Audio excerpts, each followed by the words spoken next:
Hey guys, இன்றைக்கி ஒரு இன்ட்ரெஸ்டிங்கான ஒரு விஷயத்தை பற்றி இன்றைக்கி இந்த வீடியோவில் நம்ம இன்றைக்கி பேச போகிறோங்க. அதாவது இப்போங்க இந்த ஒரு 2-3 நாளைக்கு முன்னாடி இந்த ஸ்ரீகாந்தோட கேஸு அதெல்லாம் பார்த்திங்கன்னா எவ்வளோ ஒரு பேசும் பொருளாக மாறிச்சோ, அதே மாதிரி இன்னொரு விஷயம் பார்த்திங்கன்னா ஒரு பேசும் பொருளாக மாறி இருக்குது. ஒருத்தருங்க விஜயன்கிற அவரோட சொத்து ஒரு 4 கோடி வேல்யூ உள்ள ஒரு சொத்து பத்திரத்தை பார்த்திங்கன்னா ஒரு கோவிலோட உண்டியில் வந்து அவர் போட்டுட்டார் அப்படிங்கிற ஒரு விஷயம் பார்த்திங்கன்னா பயங்கரமாக ஸ்ப்ரெட் ஆகி மிகப்பெரிய ஒரு பேசும் பொருளாக ஆச்சு. ஸோ அங்கே என்ன நடந்ததுன்ட்டுங்க, இப்போது அவருக்கு ஒரு ஃபேமிலி இருந்தும் அவர் எதுக்காக வந்துட்டு அவரோட சொத்து எல்லாத்தையும் வந்துட்டு கோவிலோட உண்டியலுக்கு கொண்டு ஏன் போட்டார் அப்படிங்கிற விஷயத்தை எல்லாத்தையுமே இன்றைக்கி இந்த வீடியோவில் நம்ம இன்றைக்கி பேச போகிறோம். ஸோ ஹே கைஸ், நாம வாங்க வீடியோக்குள்ளே போகலாம்.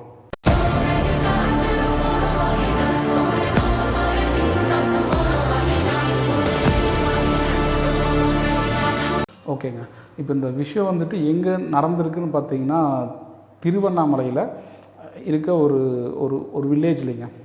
ஸோ என்ன சம்பவம் இங்கே வந்துட்டு என்ன ஆச்சு, அவர் வந்துட்டு எதுக்காக 4 கோடி வேல்யூ உள்ள ஒரு சொத்தை பார்த்திங்கன்னா அவங்களோட ஃபேமிலிக்கு, இத்தனைக்கும் அவருக்கு 2 மகள்களுங்க, அவருக்கு ஒய்ஃப் இருக்காங்க, அது போக 2 மகள்கள் வந்துட்டு அவருக்கு இருக்காங்க. இவங்க யார் பேர்லேயுமே அந்த சொத்தை வந்து அவர் எழுதாமல் டைரெக்டாக ஏன் வந்துட்டு கோவில் உண்டியில் வந்து போட்டார் அப்படிங்கிறது வந்துட்டு ஃபஸ்ட்டு வந்துட்டு அவர் போட்டவர் பார்த்திங்கன்னா விஜயன்ட்டுங்க. அவருக்கு ஒரு 60 ஏஜ் ஆயிடுச்சு. அவர் மிலிட்ரியில் வந்துட்டு ஒர்க் பண்ணவருங்க. ஸோ ஃபஸ்ட்டு விஜயன் அவர் வந்துட்டு என்ன ஸ்டேட்மெண்ட் வந்துட்டு சொல்கிறாரு அப்படிங்கிறத ஃபஸ்ட் பார்த்துடலாம். ஒரு 25 வருஷமாங்க, அதாவது அவருக்கு மேரேஜ் ஆகி அவருக்கு மேரேஜ் ஆகி 2 பெண் குழந்தைகளுங்க. இன்றைக்கி அவங்க 2 பேருக்குமே பார்த்திங்கன்னா மேரேஜ் ஆகிடுச்சு. அப்போது ஒரு கடந்த ஒரு 25 வருஷமாக பார்த்திங்கன்னா அவரோட ஒய்ஃப் வந்துட்டு அவருக்கு வீட்டில் சாப்பாடு வந்துட்டு போடுறதில்ல, அவருக்கு சாப்பாடு வந்துட்டு செய்கிறதே இல்லை. அதேமாதிரி என்னோடய 2 பெண்களும் என்னோடய 2 பெண் குழந்தைகளும் பார்த்திங்கன்னா என்னை வந்து அவங்க மதிக்கிறதே இல்லை அப்படிங்கிற மாதிரி வந்து அவர் பேசியிருக்காரு. அதே மாதிரி இப்போ இந்த ரீசண்டாங்க, ஏன்னா இப்போது கொஞ்சம் நாளைக்கு முன்னாடி அவரோட 2 பொண்ணுங்களும் பார்த்திங்கன்னா அவரோட வீட்டுக்கு வந்திருக்காங்க. ஏன்னா இப்போ அவங்க 2 பேர்த்துக்கும் மேரிட் ஆகிடுச்சு. அவங்களோட வீட்டில் அந்த மேரேஜ் ஆனவங்களோட வீட்டில் தான் பார்த்திங்கன்னா அவங்க 2 பேர் இப்போது இருக்காங்க. இப்படி இருக்கப்போ கொஞ்சம் நாளைக்கு முன்னாடி பார்த்திங்கன்னா விஜயன் அவரோட வீட்டுக்கு வந்துட்டு இவங்க 2 பேருமே ஒரு 15 ஆளுகளோட இவங்க 2 பேர் வந்துட்டு விஜயன் அவர்கள் வீட்டுக்கு வந்துட்டு வந்திருக்காங்க. வந்துட்டு என்னோடய பொருள் வீட்டில் இருக்க என்னோடய திங்ஸ் எல்லாத்தையும் வந்துட்டு எடுத்துகிட்டு வாங்க, நான் வந்துட்டு இப்போ எல்லாத்தையும் நான் எடுத்துகிட்டு போகணும் அப்படிங்கிறாரு. இவரோட பொண்ணு வந்துட்டு ஒருத்தங்க சொல்லியிருக்காங்க. அதுக்கு விஜயன் வந்துட்டு கேட்டிருக்காரு, ஏம்மா இப்போ உனக்கு பொருள்கள் தேவைன்னா நீ எதுக்கு 15 பேர்த்தோடு வந்துட்டு வீட்டுக்கு வரணும், இது நீ சொல்லியிருந்தால் நானே கொண்டு வந்துருப்பேன், அப்படின்னா நீயே வந்து இது எல்லாத்தையும் எடுத்துகிட்டு போயிருக்கலாம்ல, நீ எதுக்கு இப்படி 15 பேர்த்து கூட கொண்டு வந்திருக்க. அதே மாதிரி அதுக்கு அவங்க அந்த ஆளு என்ன சொல்லியிருக்காங்கன்னா, நீ தான் பார்த்தீங்கன்னா மிலிட்ரியில் வேலை பார்த்துருந்தீல்ல, வந்து எங்கள் கூட சண்டை போடு அப்படி மாதிரி வந்துட்டு பேசினதான் வந்துட்டு விஜயன் சொல்லியிருக்காரு. அதுக்கு விஜயன் பார்த்திங்கன்னா, நான் இப்போ எனக்கு வயசு பார்த்திங்கன்னா 61 ஆச்சு, இப்போ நான் வந்துட்டு நான் சண்டை போட முடியாது, நான் ஃபஸ்ட்டு அதெல்லாம் பார்த்திங்கன்னா நான் இருந்தேன் எல்லாம் தான், இப்போ வந்துட்டு என்ன சம்மந்தமே இல்லாமல் நீங்கள் இப்படிலாம் பேசுகிறீங்க அப்படிங்கிற மாதிரி பார்த்திங்கன்னா அங்கே ஒரு இஷ்யூ அன்றைக்கி ஃபுல்லாக போயிருக்குதுங்க. அதே மாதிரி அன்றைக்கி அந்த 2 பொண்ணுகளும் பார்த்திங்கன்னா, எங்களுக்கு நீங்கள் அப்பாவே இல்லை, எங்களுக்கு வந்துட்டு இனி தேவையே இல்லை அப்படின்னு வந்து அவங்க 2 பேருமே பேசினதாக வந்துட்டு திரு விஜயன் வந்து சொல்லியிருக்காரு.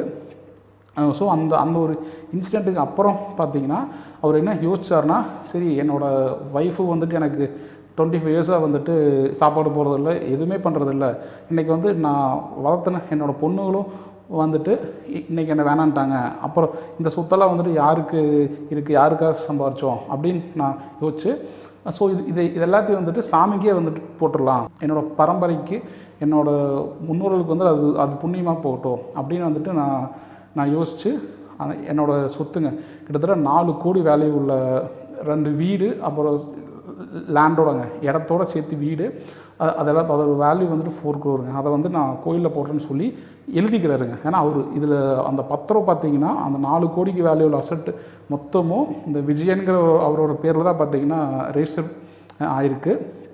அப்போ இவர் என்ன பண்ணிட்டாருன்னா அந்த பத்திரத்துக்கு பின்னாடி நான் வந்துட்டு சுயநலவோடு தான் வந்துட்டு இதை நான் எழுதுகிறேன். என்னோடய மொத்த சொத்தையும் இந்த 4 கோடி வேல்யூவில் மொத்த சொத்தையும் நான் வந்துட்டு இந்த கோவிலுக்கு வந்து நான் வந்துட்டு சுயநலவோடு தான் எழுதி தர்றேன் அப்படின்னு சொல்லி எழுதி பின்னாடி சைன் பண்ணி அந்த கோவில் உண்டிற்குள்ளே போட்டாருங்க. ஸோ இது நடந்து ஒரு கிட்டத்தட்ட ஒரு 10 நாள் 15 நாளுக்கு மேலே ஆயிருக்கும் போலங்க. அன்னைக்கு இப்போ இந்த 2 நாளைக்கு முன்னாடி அந்த கோவில் உண்டியல் வசூல் வந்துட்டு என்ற பணி வந்துட்டு அங்கே போயிருக்கு. ஸோ அப்போ வந்துட்டு அந்த கோவில் உண்டியில் இருந்த பணம் காசு எல்லாத்தையும் வந்துட்டு அவங்க கொட்டி எண்ணும்போது உள்ளுக்குள்ளே இந்த பத்திரம் வந்துட்டு இருந்திருக்கு. அந்த பத்திரத்துக்கு பின்னாடி வந்துட்டு இப்படி நான் எழுதி இந்த கோயிலுக்கு தானமாக பண்ணுறேன் அப்படின்னு சொல்லி சைன் பண்ண அந்த சைனும் வந்துட்டு அது பண்ணியிருக்காரு. ஸோ அப்போ தான் பார்த்தீங்கன்னா அந்த கோவில் எல்லாத்துக்குமே வந்துட்டு தெரிய வருது இங்கே இப்படி ஒரு விஷயம் வந்துட்டு போயிருக்கு அப்படின்ட்டுங்க. இப்போ அதே மாதிரி இவங்களோட அந்த பெண்கள் அந்த விஜயனோட அந்த 2 பொண்ணுங்க என்ன சொல்கிறாங்கன்னு பார்த்தீங்கன்னா, அதாவதுங்க இப்போ எங்கள் அப்பா வந்துட்டு எங்கள் அம்மா 25 வருஷமாக எங்கள் அப்பாவுக்கு வந்துட்டு சாப்பாடு போடல அப்படின்னு வந்து எங்கள் அப்பா சொல்கிறாரு. ஆனால் வந்துட்டு எங்கள் அப்பா தான் பார்த்தீங்கன்னா எங்கள் அம்மாவோட சமையல் வந்துட்டு பிடிக்கலை, நீ செய்கிற சமையல் பிடிக்கிறதில்ல, நான் வந்து நானே சாப்பிட்டுக்கிறேன் அப்படின்னு சொல்லி 25 வருஷமாக அவர் வந்துட்டு எங்கள் அப்பா தான் வந்துட்டு அப்படி சொல்லி அவராக போய் சாப்பிட்ருக்காரு. அதே மாதிரி இன்றைக்கி வந்து அவர் இப்படி மாற்றி சொல்கிறாரு, அது ஏன்னு வந்து எங்களுக்கு தெரியல. அதே மாதிரி நாங்கள் 2 பேருமே வந்து அவரை வந்துட்டு மதிக்கலை அப்படிங்கிறதே வந்துட்டு அவர் சொல்கிறாரு. என்றைக்குமே நாங்கள் அப்படி வந்துட்டு இருந்ததே இல்லைங்க. ஏன்னா இப்போ அந்த சொத்து இப்போ அந்த 4 கோடிங்கிற அந்த வீடு ப்ளஸ் இப்போ அந்த அசட்டெல்லாம் எப்படின்னு பார்த்தீங்கன்னா எங்களோட உழைப்பும் அதில் சேர்ந்துருக்கு. எங்கள் அப்பா மட்டும் சம்பாரித்து இந்த 4 கோடிக்கான அந்த வேல்யூபிள் அசட்டை வந்து எங்கள் அப்பா மட்டும் சம்பாரித்து வாங்கலை. எங்களோட உழைப்பு நாங்களும் பார்த்திங்கன்னா வீட்டுக்கு எல்லாத்துக்கு பார்த்திங்கன்னா இஎம்ஐ லோன்ஸ்லாம் நாங்களும் தான் வந்துட்டு பே பண்ணியிருக்கோம். அப்போது அப்படிங்கிறப்போ அவர் மட்டும் எப்படி இது பண்ணலாம்? அதே மாதிரி பார்த்திங்கன்னா அந்த பத்திரம் வந்துட்டு விஜயன்கிற அவர் பேரில் தான் ரெஜிஸ்டர் ஆகிருக்கு. ஆனால் இவங்க என்ன சொல்கிறாங்கன்னா அது அவர் பேரில் அப்பா பேரில் வந்துட்டு ரெஜிஸ்டர் பண்ணிக்கலாங்க. ஏன்னா ஃபேமிலிக்கு வந்துட்டு மூத்தவர் பார்த்திங்கன்னா அப்பா தான். அப்படிங்கிறப்போ அவர் பேரில் அந்த இடம் வந்து அன்றைக்கி வாங்கியிருக்கலாம். ஆனால் அதுக்கான இஎம்ஐ அந்த வீட்டுக்கான மொத்த செலவுகள் அந்த சொத்துக்கான செலவுகள் வந்துட்டு நாங்களும் தான் ஷேர் பண்ணிக்கிறோம். கண்டிப்பாக எங்களுக்கும் கண்டிப்பாக அதில் பங்கு இருக்குது, எங்கள் அம்மாவுக்கும் வந்துட்டு அதில் கண்டிப்பாக பங்கு இருக்குது. ஏன்னா அவங்களோட உழைப்பு வந்துட்டு இதில் இருக்குது அப்படிங்கிற மாதிரி சொல்கிறாங்க. ப்ளஸ் அப்புறம் இன்னொரு விஷயம், அந்த பொண்ணுங்க அந்த 2 பொண்ணு அவங்க அப்பாவுக்கு வந்துட்டு இன்னொரு பொண்ணு கூட வந்துட்டு அஃபேர் இருக்கிறதா வந்துட்டு பேசிக்கிறாங்க அப்படிங்கிற மாதிரி வந்துட்டு சொல்லியிருக்காங்க. ஏன்னா இப்போ ஒரு 4-5 மாதத்துக்கு முன்னாடி பார்த்திங்கன்னா அவர் வீட்டில் இருந்து நான் வெளியில் போகிறேன், நம்மளோட தோட்டத்தில் வந்துட்டு ஃபார்ம் ஹவுஸில் போய் நான் வந்துட்டு ஸ்டே பண்ணிக்கிறேன்னு சொல்லிவிட்டு இந்த ஒரு கடந்த ஒரு 4-5 மாதத்துக்கு முன்னாடி வந்துட்டு அவர் வீட்டிலேருந்து அவரோட ஃபார்ம் ஹவுஸில் போய் ஸ்டே பண்ண ஆரம்பிச்சிருக்காரு. அப்போ அந்த ஃபார்ம் ஹவுஸில் ஸ்டே பண்ணுறப்போ அந்த ஃபார்மில் அவங்களோட தோட்டத்தில் வேலை செய்கிற ஒருத்தங்க பார்த்திங்கன்னா அவங்களுக்கு சாப்பாடு அந்த மாதிரிலாம் வந்துட்டு தந்திருக்காங்க. அதே மாதிரி அந்த அங்கே அந்த ஹெல்ப் பண்ணுறவங்களுக்கு ஒரு பொண்ணு வந்துட்டு இருந்துச்சுங்க. ஸோ இவர் என்ன பண்ணிட்டாருன்னா அவரோட மொத்த சொத்தையும் வந்துட்டு ஃபஸ்ட்டு இவரோட எல்லா அசட்டையும் பார்த்திங்கன்னா அவருக்கு இப்போ இந்த 4 மாதத்துக்கு முன்னாடி அவர் தோட்டத்துக்கு போய் அங்கே ஸ்டே பண்ணி அங்கே சாப்பாடெல்லாம் பண்ணிக்கிட்டு இருந்தவங்களோட ஒரு பொண்ணோட பேரில் வந்துட்டு இவர் மொத்த சொத்தையும் வந்துட்டு மாற்றி எழுதிட்டார் அப்படின்னு சொல்கிறாங்க. இவர் மாற்றி எழுதின விஷயம் வந்துட்டு எங்கள் எல்லாத்துக்கும் தெரிஞ்சிருச்சு. ஸோ நாங்கள் எல்லோரும் வந்துட்டு போயிட்டு அப்பாட்ட வந்துட்டு பயங்கரமாக வந்துட்டு பேசணும், கேட்டோம். ஏன்னா இப்போது நான் இருக்கேன், தங்கச்சி இருக்கா, அம்மா இருக்கா, உங்களுக்கு யார் வந்துட்டு இல்லாமல் இருக்காங்க, நீங்கள் எப்படி வந்துட்டு வாரிசு வந்துட்டு இருக்கும்போது நீங்கள் எப்படி வந்துட்டு இதை எப்படி நீங்கள் பண்ணலாம் அப்படிங்கிற மாதிரி வந்துட்டு பேசியிருக்காங்க.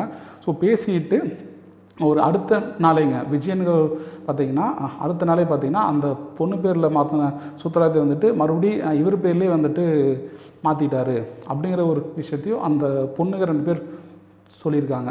ஸோ இந்த இந்த பிரச்சனை போயிட்டுருக்கப்போ தான் இவர் பேரில் மாற்றினதுமே இவர் வந்துட்டு கோவில் உண்டியில் வந்துட்டு அந்த பத்திரத்தை வந்துட்டு போட்டுட்டார்.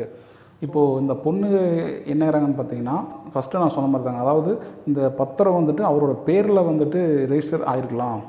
ஆனால் இதில் உழைப்பு இந்த இந்த இந்த அசெட் வாங்கினதில் எங்களோட பங்கு வந்துட்டு கண்டிப்பாக இருக்குது. கண்டிப்பாக இது எங்களை கேட்காம இவர் வந்துட்டு இந்த மாதிரி வந்துட்டு செய்யக்கூடாது அப்படின்னு வந்துட்டு கோர்ட்டில் வந்துட்டு இன்றைக்கி அவங்க ஒரு கேஸ் ஃபைல் பண்ணியிருக்காங்க.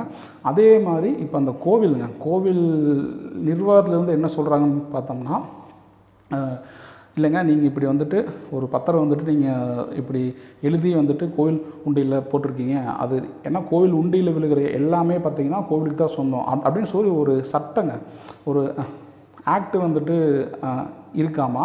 ஸோ அந்த ஆக்ட் படி விழுகிற எல்லா பொருட்களுமே பார்த்திங்கன்னா அந்த கோவிலுக்கும் மட்டும்தான் சொந்தம் அப்படிங்கிற மாதிரி வந்துட்டு அந்த சட்டம் வந்துட்டு சொல்லப்படுது. அதே மாதிரி இப்போ நீங்கள் சும்மா பேப்பரில் நீங்கள் எழுதி போட்டிங்கன்னா அது வந்துட்டு கோவிலுக்கு வந்துட்டு சேராது. நீங்கள் வந்துட்டு அதை ப்ராப்பராக வந்துட்டு ரெஜிஸ்டர் பண்ணணும் அப்படிங்கிற ஒரு விஷயத்தையும் சொல்லியிருக்காங்க.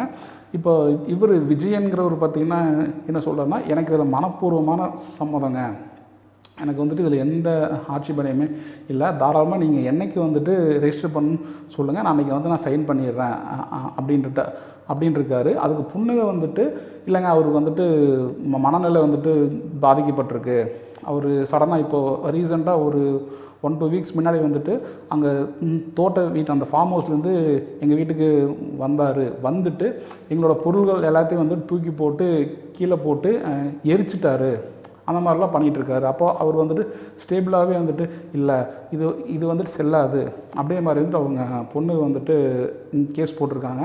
ஸோ இப்போ இந்த இஷ்யூ பார்த்திங்கன்னா ஒரு பயங்கரமான ஒரு இஷ்யூவாக இன்றைக்கி போய்கிட்டு இருக்குங்க ஒரு 2-3 டேஸாக. ஏன்னா 2-3 டேஸ் பார்த்திங்கன்னா ட்ரக்ஸ் கேஸும் பயங்கரமாக போயிட்டு இருந்தது. ப்ளஸ் அப்புறம் இந்தியாவோட அந்த சுபான்ஷு சுக்லா அவரோட நியூஸும் பார்த்திங்கன்னா பயங்கரமாக போயிட்டு இருந்து.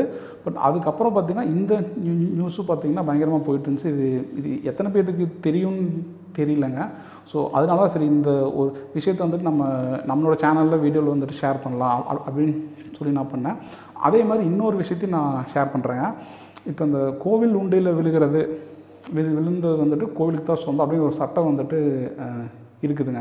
அதெல்லாம் ஓகே. அப்போ அதே மாதிரி இதுக்கு முன்னாடி இந்த மாதிரி விஷயங்கள் ஏதாவது நடந்திருக்கா அப்படின்னு கேட்டிங்கன்னா, இப்போது ஆமாங்க, ஒரு 2 சம்பவங்கள் வந்துட்டு நடந்திருக்கு.